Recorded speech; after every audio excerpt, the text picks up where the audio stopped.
Бұл оқиға Мысыр елінде орын алған. Ит балконда қамалып қалып, шарасыздықтан не істерін білмей дал болады. Бірнеше күн сусыз, тамақсыз өмірге шыдай алмаған ит төменге қарай секірейін деп шешеді. Алайда иттің мойнында шынжыр болғандықтан ол сол қарғыс атқан балконға ілініп қалады. Ал мойнындағы қарғы бауы қысылып, оның тынысын қыса бастаған. Қиын жағдайда қалған ит қыңсылап көмек шақыра бастайды. Оның дауысын естіген көршілері жүгіріп келіп, итті қайта көтеріп алады. Үйде ешкім болмағандықтан еркекке есікті бұзып кіруге тура келіпті. Бірақ ит үшін барлық жамандық бұнымен аяқталмапты. Оны мал дәрігерлеріне апарғанда мамандар бастарын ұстайды. Ол бірнеше күн тамақтанбағандықтан оның қабырғалары көріне бастаған, ал қарғы бауы қатты қысқаны сонша оның мойнына ауыр зақым келтіріпті. Оны дереу отаға дайындайды.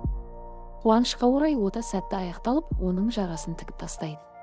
Оны енді ұзақ емделу күтіп тұрды. Өз қалпына келгесін оған Лео есімін беріп, иттер үйіне береді.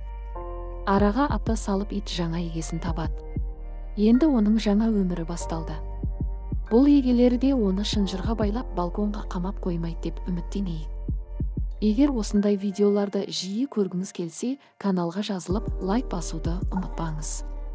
Қоңыраушаны қосып қойыңыз. Сіздермен бірге болған оқиғалар.